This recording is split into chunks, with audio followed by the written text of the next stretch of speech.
Hello বন্ধুরা, welcome back to my YouTube channel. আজ আবারও এক ভিডিও নিয়ে হাজির হয়ে গেছি। এটা লং ভিডিও অবশ্যই।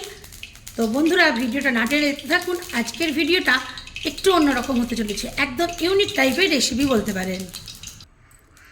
গরম তেলে প্রথমেই দেবো একটা শুকনো লঙ্কা একটুখানি ফাটিয়ে। তেলটা বেশি পরিমাণেই গরম হয়ে গেছে। এখন এর মধ্যে দিয়ে দেবো একটা বড় সাইজের কুচনো পেঁয়াজ আর বেশ কতকগুলো রসুনের কোয়া। ওটাকে আমি হাত হামানে থেতো করে দিয়েছি। রসুন পেঁয়াজকে একটু ভালো মতো ভেজে নেব। পেঁয়াজ রসুন যখন এরকম 80% মতো ভাজা হয়ে যাবে, তখন দিয়ে দেবো ছাড়ানো কয়েকটা চিংড়ি মাছ। এখানে বড় সাইজের চিংড়ি মাছ আছে, আমি গোটা 6 নিয়েছি। আমাদের সবজির পরিমাণটা কম, তাই ওই জন্য কম চিংড়ি মাছ দিলাম। সবজির যার যেমন পরিমাণ সেই অনুযায়ী চিংড়ি মাছ দেবেন। এই চিংড়ি মাছটাকে এবার একটু এর সঙ্গে ভালো করে ভেজে নেব। মিনিট 3-4 চিংড়ি মাছটাকেও ভেজে নিয়েছি। এখন এর মধ্যে আমি দিয়ে দেবো খানিকটা মটরশুঁটি। আর মটরশুঁটি দেওয়ার পরপরেই আমি দিয়ে দেবো নুন। নুনটা অবশ্যই আন্দাজ মতো দেবেন।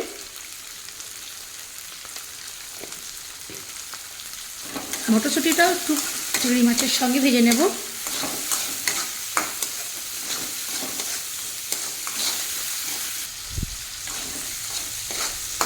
মটরশুঁটিও বেশ খানিকক্ষণ ভেজে নিয়েছি।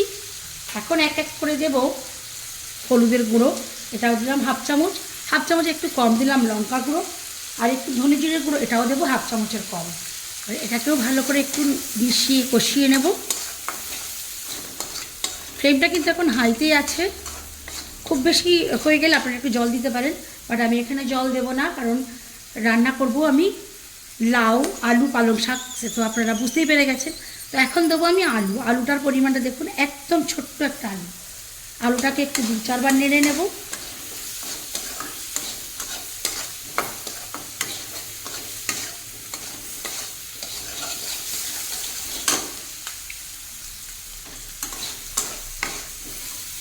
আলু ভাজাভাজি হয়ে গেছে। এখন দিয়ে দেব লাউ।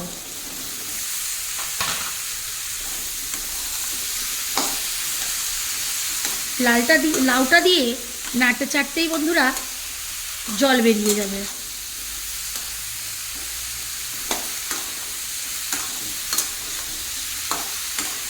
এতদিন ব্লগিং করছি, এখনও তোতলে যাচ্ছি। কি করা যাবে, আর কত কাট করে ভিডিও এডিটিং করব। যাক বন্ধুরা, দেখলেই বুঝতে পারবেন লাউ থেকে জল বেরোতে শুরু করে দেবে। এই দেখুন বন্ধুরা, লাউ অলরেডি জল ছাড়তে শুরু করে দিয়েছে। ফ্লেমটা কিন্তু অবশ্যই এখন হাইতেই থাকবে। আর এই সময় 2 মিনিটের জন্য আমি ঢাকা দিয়ে দেব। 2 মিনিট পর আবারও ঢাকা খুললাম।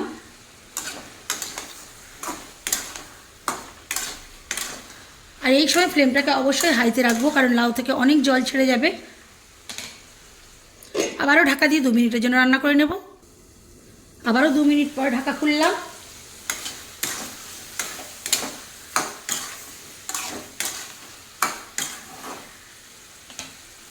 এখন দেবো একটা ছোটো সাইজের টমেটো, এরকম ডুমো ডুমো করে কেটে। আর ঢাকা দেবো না, এবার খোলা রেখেই রসটাকে শুকনো করে নেব।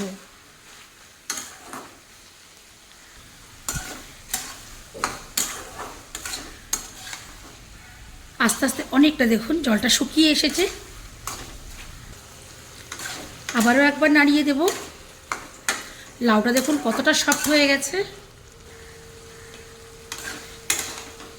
মোটামুটি যখন এইরকম শুকনো শুকনো হয়ে যাবে, তখন এর মধ্যে দিয়ে দেবো ধুয়ে রাখা, কেটে রাখা পালং শাক।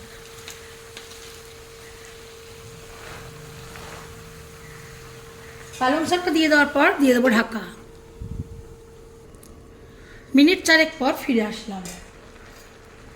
শাক থেকেও দেখুন কত জল বেরিয়েছে। আর এই রান্নাটা, পুরোপুরি রান্নাটা এতটুকু জল লাগবে না।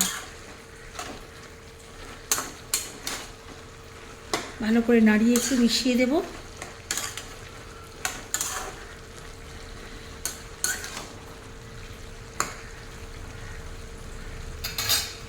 এখন মিডিয়াম টু লো ফ্লেমে ঢাকা দিয়ে 10 থেকে 15 মিনিট রান্না করে নেব।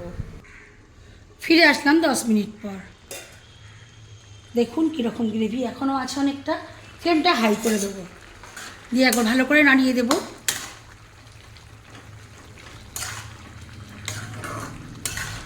আর এই সময় একটু নুনের ব্যালেন্সটা দেখে নেব, একদম ঠিকঠাকই আছে। আপনারা চাইলে একটু চিনি দিতে পারেন, বাট লাউয়ের যে মিষ্টিটা আছে এর সঙ্গে অ্যাডজাস্ট হয়ে গেছে। একবার আমার মতো করে দেখবেন, যদি মনে হয় চিনি লাগবে দিয়ে দেবেন।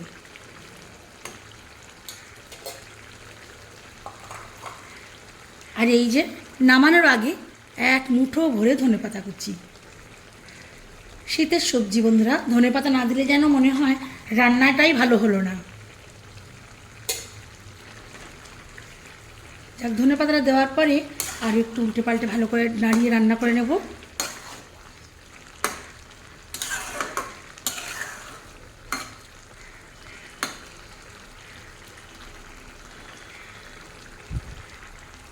আর একটুখানি জিরের গুঁড়ো ছড়িয়ে নামিয়ে নেব। তো ওভেনটা অফ করে দেব। তো বন্ধুরা এই ছিল আমার লাউ শাক।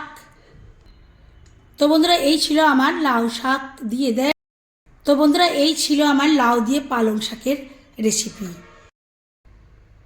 তো আজকের এই লাউ শাকের রেসিপিটা আপনাদের কেমন লাগলো অবশ্যই কিন্তু কমেন্ট করে জানাবেন। ভালো লাগলে লাইক করবেন আর শেয়ার দিয়ে অন্যকে দেখার সুযোগ করে দেবেন। আর যারা যারা এখনও পর্যন্ত আমার চ্যানেলটা সাবস্ক্রাইব করেনি, সাবস্ক্রাইব করে আমার সঙ্গে থাকবেন। ও হ্যাঁ বন্ধুরা, আমি ভুল করে লাউ শাক বলে ফেলেছিলাম। এটা লাউ শাক নয়, পালং শাক, লাউ, চিংড়ি মাছ, মটরশুঁটি, আলু দিয়ে তরকারি।